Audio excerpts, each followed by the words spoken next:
ہندوستان نے یہ فیصلہ کیا تھا کہ میڈیا کے ذریعے جنگ جیتنی ہے، اور ان کا میڈیا جو ہے وہ حکومت کو مکمل سپورٹ کر رہا تھا۔ آپ کو یاد ہوگا کہ ہندوستان کے وزیر اعظم نے 3 سال پہلے کہا تھا کہ اگر ہمارے پاس یہ فرانسیسی جہاز ہو تو صورتحال مختلف 2019 میں کہا تھا۔ 2019 اب صورتحال ہے وہ جہاز بھی ان کے پاس آ گئے، اور ہمارے ہاں پاکستان کی صورتحال یہ تھی کہ سیاسی طور پہ ہم لوگ ایک انتہائی کشمکش میں ہیں، ڈیوائیڈڈ قوم ہے، سیاسی قیادت جو ہے وہ آپس میں ڈیوائیڈڈ ہے، اور سب سے بڑی بات یہ تھی کہ فوج کے خلاف عوام کے اندر ایک نفرت پیدا کی گئی تھی جان بوجھ کے۔ الحمدللہ جب ہندوستان نے پاکستان پہ حملہ کیا 6 اور 7 کی درمیانی رات کو، تو قوم کے اندر شعور پیدا ہوا۔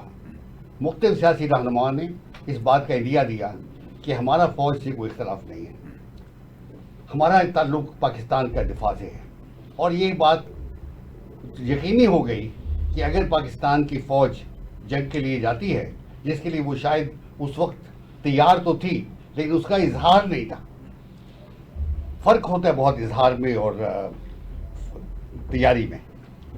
تیاری ہماری ہوگی اور یقین تھی، لیکن دنیا کو احساس ہو رہا تھا کہ پاکستان کچھ کرنے والا نہیں ہے، دنیا کرنے جوگا نہیں ہے۔ ایگزیکٹلی آپ نے لفظ بولا جی میں نہیں بولنا چاہتا۔ مجھے عمان سے، قطر سے، سعودی عربیہ سے، جہاں جہاں میں تعینات رہا ہوں، مختلف لوگوں کے مختلف لیول سے فون آئے کہ اب آپ کا کیا بننے والا ہے، اور سب کو خیال یہ تھا کہ ہم جنگ میں مقابلہ نہیں کر پائیں گے، لیکن ایک لفظ بولا بنیان مرصوص، اور بنیان مرصوص کا لفظ جو ہے وہ ایک ٹرننگ پوائنٹ بن گیا پاکستان کی جنگی ہسٹری میں۔ نیا لفظ صاحب، ایک نیا لفظ تھا پاکستان میں۔ اللہ کا شکر ہے کہ ہمارے وزیر اعظم جو ہے ان کو بھی وہ پڑھنا آ گیا، ورنہ پہلے تو ایسا نہیں ہوتا تھا۔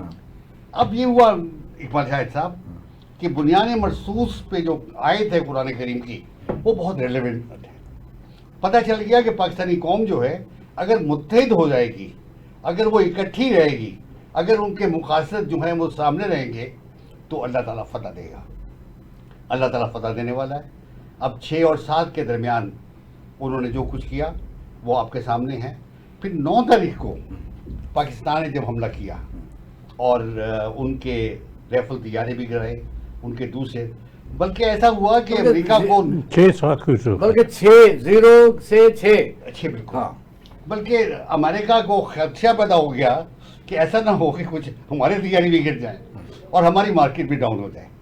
میں سمجھتا ہوں اس گیم میں جو کہ کمرشل یعنی گیم ان کا خیال تھا کہ ہمارے بھی تیارے نہ گر جائیں۔ Exactly, okay. پاکستان کے پاس چائنا نے جو ٹیکنالوجی تھی وہ کبھی استعمال نہیں ہوئی تھی، وہ پاکستان نے پہلی دفعہ استعمال کی، اور یہ چائنا کا پاکستان پہ اعتماد تھا کہ انہوں نے اپنے بہترین نمبر 2 جو ہے، نمبر 1 نہیں دیا، نمبر 2 جو ان کا بہترین جہاز تھا، نمبر 1 جو 35 ہے، نمبر 2 جو انہوں نے دیا اس نے کام کر دکھایا۔ نتیجہ یہ ہوا کہ پاکستان کو فتح حاصل ہوئی، دنیا نے معلوم کر لیا، دنیا نے تسلیم کر لیا کہ ہندوستان جو ہے جنگ نہیں لڑ سکتا، ہندوستان کی عوام نے بھی مان لیا، میڈیا نے مان لیا، اور میں سمجھتا ہوں کہ دیکھیں دنیا کی سب سے طویل جنگ جہازوں کی ہوئی ہے، فضائی جنگ۔ جی بالکل صحیح بات ہے، سب سے بڑا مارکا تھا، سب سے بڑا مارکا یہ ہوا۔ اس پر پھر ٹرمپ جو ہے وہ میدان میں کودے، اور ہندوستان کے وزیر اعظم نے ان سے ریکویسٹ کی، یہ آن ریکارڈ ہے، کہ آپ جنگ بندی کروائیں، اور انہوں نے جنگ بندی کروائی۔ میں سمجھتا ہوں کہ ٹرمپ جو ہے وہ بنیادی طور پہ ایک بولڈ انسان ہے، کسی بھی حکومت کو چلانے کے لیے جو آدمی ہوتا ہے وہ اگر ٹمڈ ہے۔ اگلی طرف آتے ہیں جی خضر گوندل صاحب، کیا اس کے متعلق آپ کی ٹیک دیجیے؟ دیکھیں بات یہ ہے کہ قوموں کی تاریخ میں اس قسم کے ٹائم جو آتے ہیں وہ سیکھنے کے لیے اور اپنا مستقبل کے لیے لائے عمل پلاننگ میں تو کوئی غلطی نہیں تھی، پلاننگ بالکل ٹھیک تھی، اسٹیبلٹی، انسرجنسی، کے پی کے میں پرابلم، پولیٹیکل یعنی آپ دیکھ سکتے ہیں کہ ڈیفرنسز، اور پاکستان کا وہ اس طریقے سے کافی سالوں یہ مسکنسیپشن بھی تھا، باہر مسکنسیپشن بھی تھا کہ اگر اٹیک ہوتا ہے تو قوم متحد نہیں ہوگی اور ہمیں سپیس مل جائے گی، لیکن اس قوم کی یہ سب سے بڑی خوبی ہے کہ آپس میں لڑیں مریں جو مرضی ہے، لیکن باہر سے کسی کو موقع نہیں دیتے، اور ان کے خلاف پھر وہی کہ بنیان